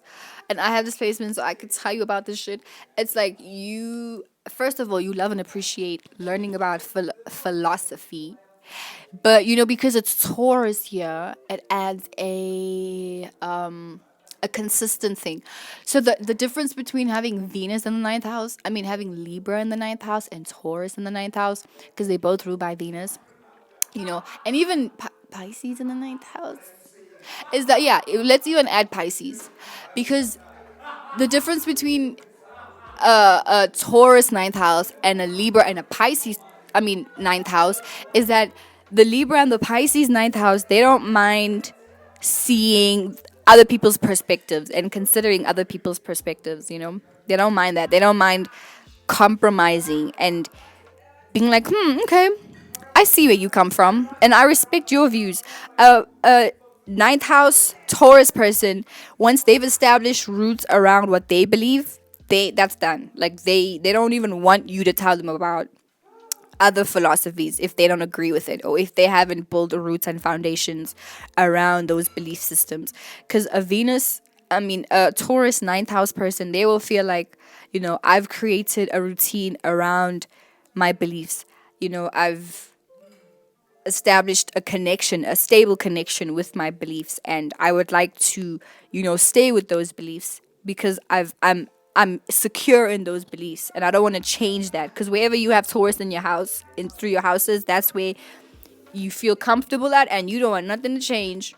You don't want nothing to change, unless, of course, maybe like that house lord, wherever you have Taurus at, is the house lord is like in Gemini or any of the mutable placements except Virgo, because Virgo is still Earth, or even Aquarius. Maybe not Aquarius, but yeah, we'll add Aquarius, honorary mention. So unless it's in there, unless you have those house lords, then if it's not on those house lords, then you will be very much unwilling to change, because Taurus is not willing to change. And if it does change, it's a slow moving, deliberating process. And then once they've made that decision, they are with it, and nothing is going to change their goddamn mind. Shouty. That's it. That's it. So anyway, with that being said, having Mars in Taurus in the 9th house, you become passionate about your belief system. You become passionate about and also 9th house rules culture. So with this, you become passionate about, the routines you've learned around your culture, especially if you're like you grew up in an area where there's a lot of culture. Like, for example, in South Africa, we have so many cultures. We have Xhosa, Zulu, Sotho, Pedi. Even though Xhosa, Zulus, and Swatis and Ndebeles all fall under the Ngudi tribe, but it's still there, So with Mars and Taurus in the 9th house, you're very passionate about practicing your own traditions and your own cultures that you learned when you were young, because you've built roots in them. So you become passionate about practicing them, and you love and appreciate them. And you usually get a lot of love and appreciation, from other people who are within that culture, or other people who agree with your culture. That's where you get your support from. And usually it's going to be your family members, because obviously your family members taught you that.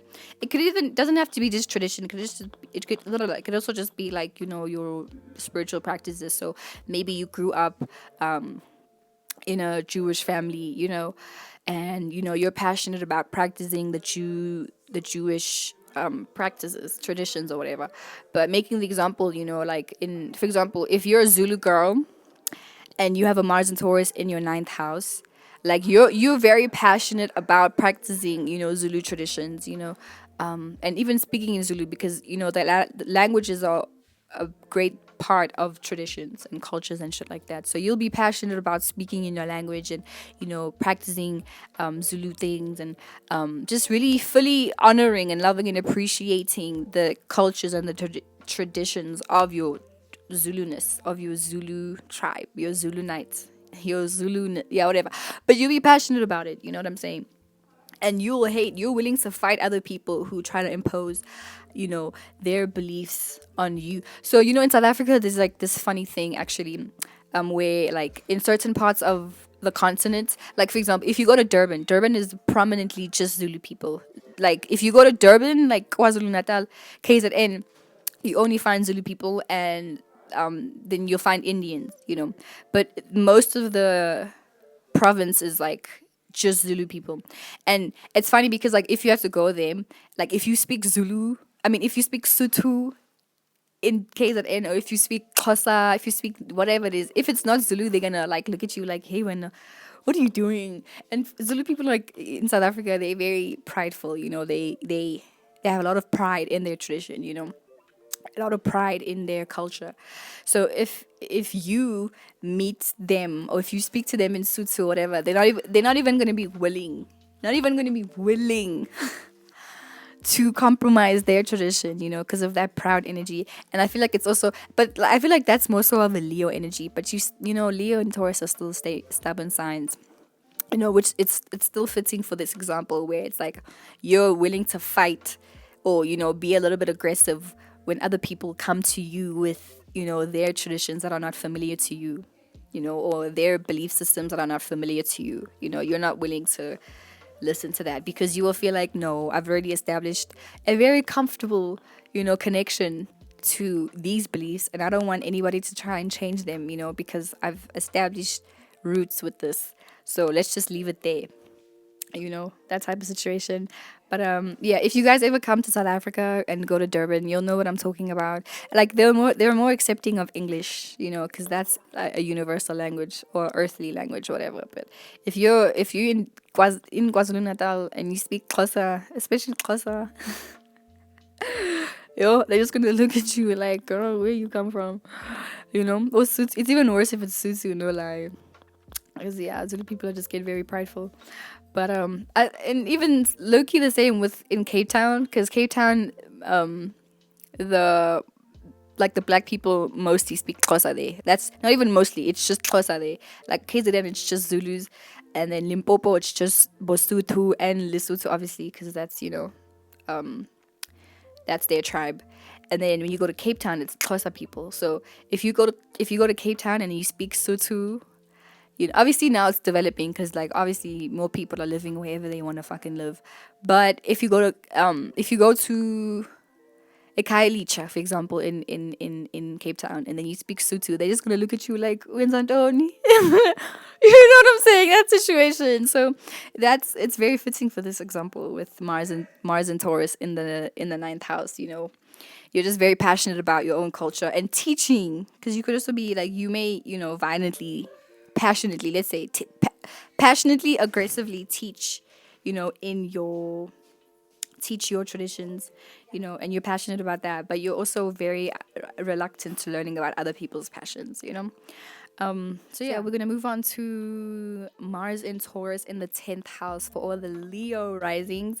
So Mars loves to be in the 10th house. This is super great, but it's also like a double emphasis on also the earthy practicalness of energy. So with here, I feel like the Mars in Taurus is greatly supported in its ambitions to want to have things in order to feel comfortable enough to be passionate about something, you know. So with this 10th house rules, you know, your status. It rules over your career, the goals that you have, long-term goals over anything. Like, you know, if, for example, if you have body goals, you're working every day, you're using your 6th house to get to your 10th house, you know. So every day, if your goals are to lose some weight, every day you do what, you do something, or you do something regularly on a regular basis to help you reach your goals, and those goals are your 10th house. So having Taurus in your 10th house as a Leo rising and having Mars here, you become very passionate about your career. You become passionate about your status. You become passionate about maintaining your status, you know. So I made this example in my last video with Aries in the 10th house, where you become like, you may just be passionate about having a career. You may be passionate about having a reputation, you know. So it's the same situation with Taurus. The only difference is that maybe with this, it's like a lot of people in the public value you, and you're, you know, in the public's eye, you're seen as somebody who is, you know, stable, and you appreciate this. You love and appreciate this reputation, but you're also passionate about having this reputation. You're passionate about maintaining, you know, a stable career or reputation, really, whatever. You're just passionate about that, and then you like to, you know, maintain that, and you're passionate about maintaining that status. You're passionate about maintaining that reputation.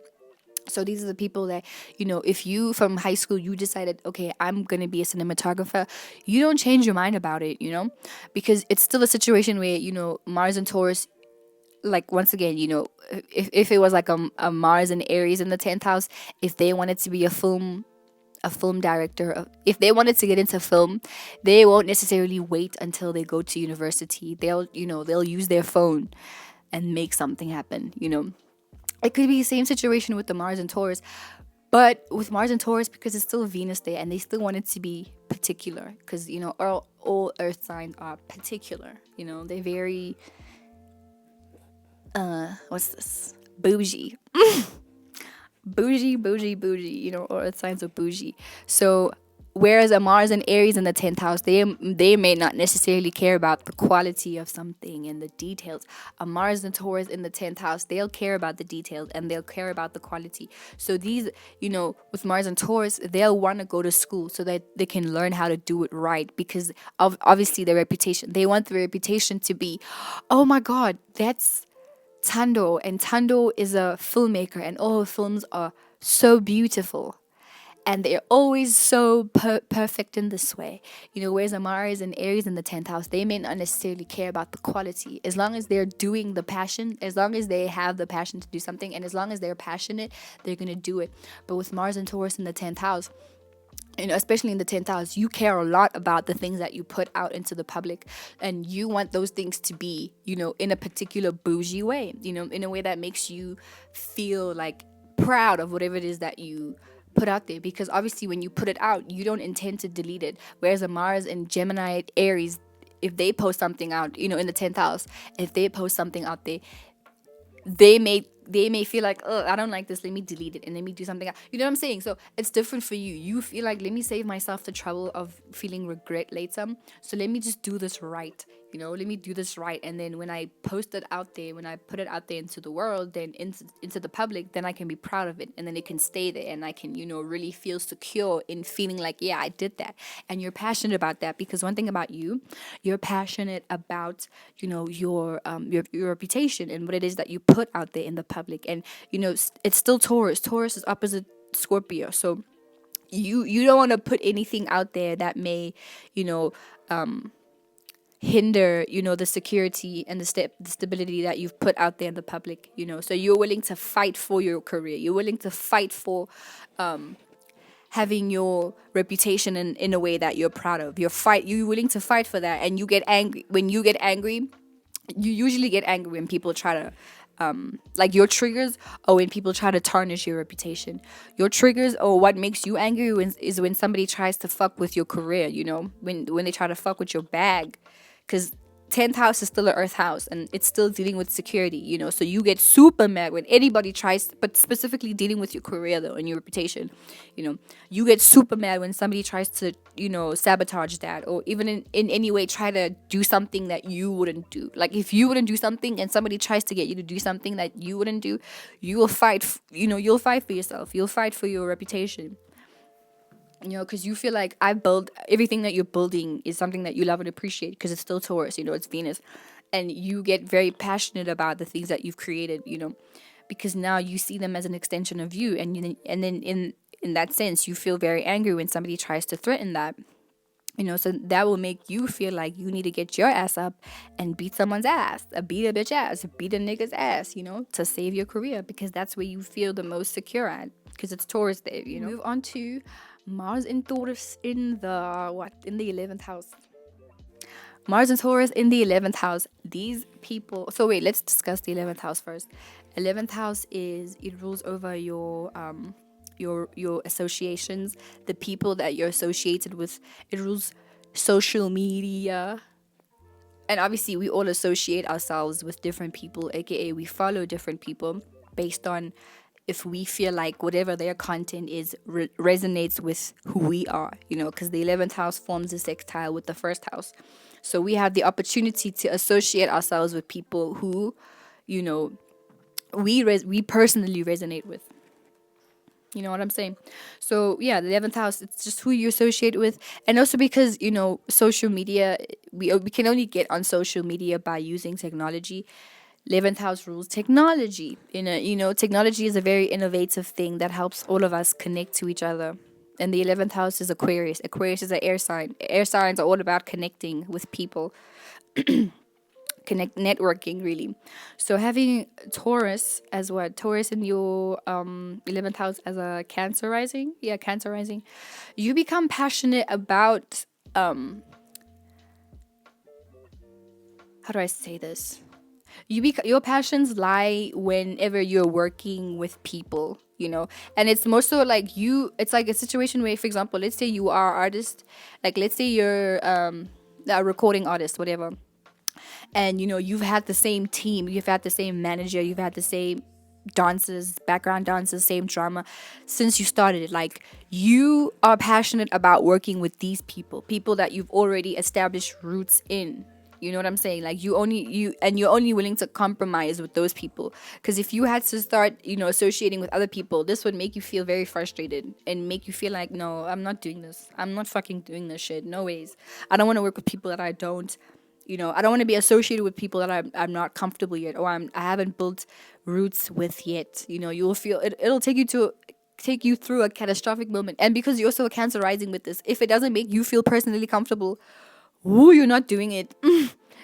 So I feel like even with the situation, you may only feel like you may probably only work with your family members, because Taurus does rule, traditions, and tradition is very linked with family, and also the sextile with Cancer, so I feel like with this you only work with either your friends or your family members, because those are the only people that you trust, or like family friends, that type of situation. As long as you're familiar with them, you're comfortable with them, and you feel physically secure with them, but it doesn't always have to be that situation, because I feel like sometimes in life is like, bro, you have to do this, you have to dala, otherwise you're not gonna make it, so I feel like in that sense, for you to really associate yourself with something or with someone or with a group of people, they have to first show you signs and residuals of, loyalty.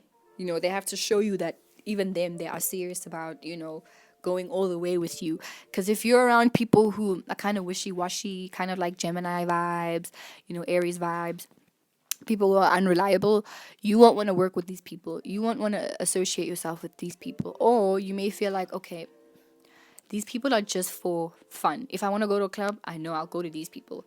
But that's it. I can't work with these people because they're unreliable. That situation. Like, you'll feel that way. And then, yeah, it's really just that. It's really just that. But you feel secure and you feel passionate about, associating yourself with people who,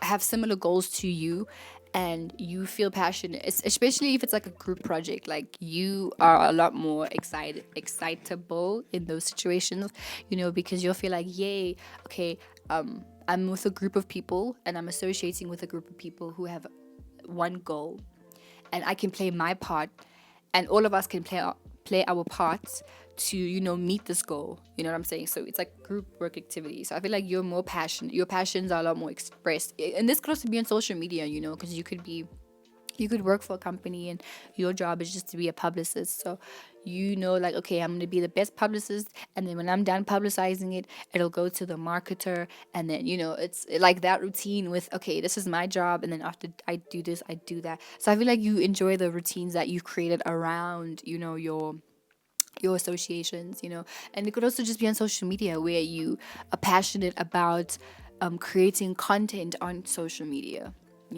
and because obviously with Taurus in the 11th house, if you have a YouTube channel with this, you probably already knew you're trying to do YouTube for the rest of your life, even though it may not be, like consistently. You definitely plan on doing YouTube forever. So I feel like you may be passionate about, and because I feel like it's in the 11th house, I feel like you do go ham whenever you do things on social media. But yeah, just going back to what I was saying is that, like, if you are a content creator on social media, you're passionate about creating content, and creating it in such an artistic way that matches how you, because like it's Taurus, Taurus is ruled by Venus and Earth, and these are all very sensual, creative planets. I feel like Earth is pretty creative. I feel like, there's flowers and shit. That's pretty. It's pretty. Like, Earth is pretty creative, She's pretty artsy. It's not just Venus, but like Earth is Venus's younger sister, so it makes sense. And then Mercury is also like the young brother. Like, basically the older siblings are Venus and Mars. Mars is the firstborn, Venus is the secondborn. I'd say Mercury is the thirdborn, and then Earth is the lastborn, Yeah. And then the moon is mom, and then the sun is dad. Saturn is grandpa. Yeah, Saturn is grandpa. And then Jupiter is like auntie. An auntie. And then Neptune is grandma, and then Uranus is the crazy uncle. And then, okay, let's say Jupiter's grandma. Let's say Jupiter's grandma, and then Saturn is grandpa, and then Uranus is like that crazy uncle, and then Neptune is like, Neptune and Pluto are like our ancestors. They're like our ancestors. They've already died, and they're just like our ancestors. Or maybe Neptune is like our great grandma. Great grandma, yeah. Neptune is our great grandma, and then Pluto is our ancestor. Basically, that's how it is. That's the relationships of the planets. But anyway, with that being said, is that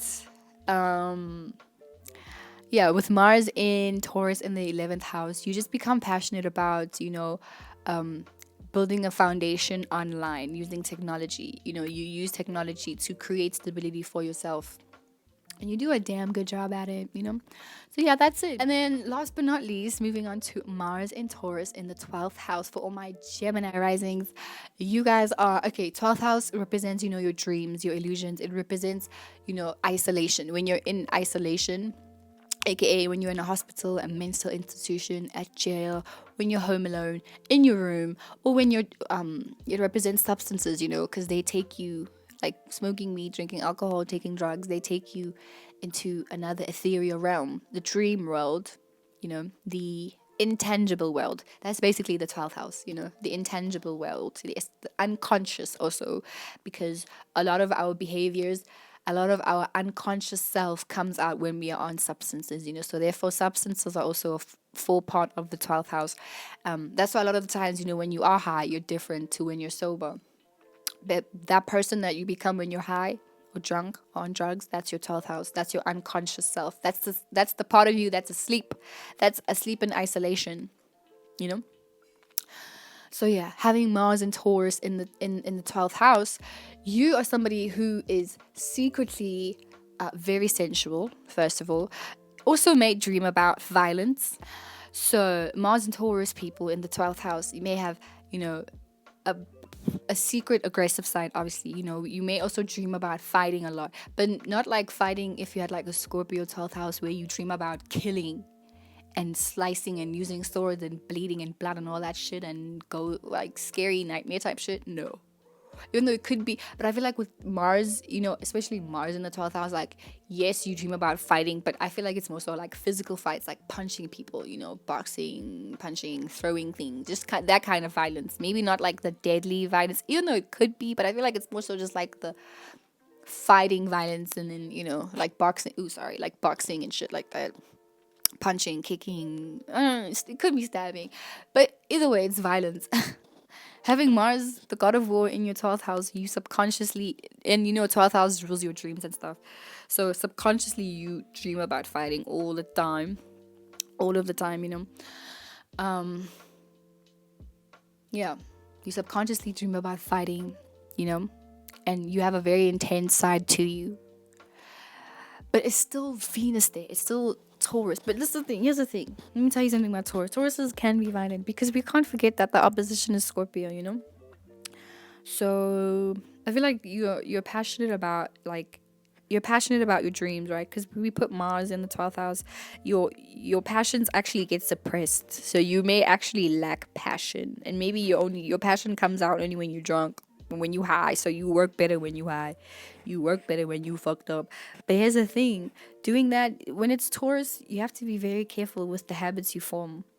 Okay. When it's Taurus, you have to be very careful with the habits you form, because as soon as you get comfortable with that habit, it's gonna be harder than a motherfucker to get out of that habit and disconnect from that habit. And if your habits are to get drunk for you to feel passion, then you gonna just create yourself to be a drunkard, to be an alcoholic. You know, if you feel like you need to smoke weed before you do something, you gonna be a stoner and you gonna be reliant on that. But you gonna feel like you gonna be reliant on that motherfucker. So, that's the reality, is that you're passionate about your dreams, but it's like a hidden situation, because whenever we deal with the water houses, it's a hidden energy. So a lot of people may not know what your passions are only until you get faded. Then that's when that part of you comes out, and we like, oh my god, you can actually knit, like, oh my god, you can actually sing, holy shit, you can actually, I don't know, you can actually make a couch. That's crazy, because it's hidden. It's a hidden part of you. So your passions are hidden, or they're unconscious to everybody else. Or they may be unconscious to you too. Like, you may not actually know what your passions are. So you may have a lot of dreams about shit that you're passionate about, or you may have dreams about you being angry and frustrated, because you hide your anger and frustration a lot of the times. When you are angry, you hide it. You don't show that you're angry, or you may be unconscious of your own anger, that situation, until only later in your dreams, then you dream about stabbing that person, you dream about fighting that person, and then it's only in your dreams and you realize, like, oh, okay, that actually did trigger me in a way, but I didn't realize it at the time, because I was unconscious of it at the time. So it's that situation. So in that situation, I feel like yeah, your dreams, your passions only come out when you're on something, you know or when somebody else's sun, like if somebody has a Taurus sun and it's conjuncting your Mars, then they are able to help you through that shit, because then they give you more of an awareness of your passions. But I think mostly, like, what makes you angry, maybe it could be anything. I think no, maybe like if you have a dream, like you're passionate about, like, maybe your dreams and your imaginations, so you may be super artistic with this thing, and you may be passionate about drawing and stuff, but you may not want anyone to know that you draw. So you may be the secret talented people, where you have a whole bunch of portfolios of your drawings and they're so beautiful, but you don't show them to anybody unless you've emotionally, physically connected with them, and you've built a physical stable foundation with them for you to feel comfortable. Yeah, other than that, maybe you may not show your passions, even if it is for profit. But it could be a situation where you feel like, I can only expose my passions to people once I feel secure in them emotionally. Could could go that way because you're Gemini rising with this. Yeah, so it could go anywhere. It could go that way. It could be a situation where you don't show your passions at all until you feel like, okay, like I've made enough stuff for me to be comfortable enough to put it out there, that situation. But either way, your passions are unconscious to everybody else, especially people that you haven't established connections with, So yeah, that's Mars in Taurus in the 12th house, my people. This concludes the video, and I will join you once again in my next video where we will talk about Mars in Gemini, and that will be soon, my darlings. And speaking of consistently, as we talk about the Taurus placement, I look forward to being consistent here on YouTube and educating you all about astrology and your own astrological placements. And with that being said, my dear subscribers, I will see you in my next video. Until then, take care, always eat good, feel good, listen to music, and well, enjoy your life and the pleasures that come with it. And that is all from me, Maiden Ma.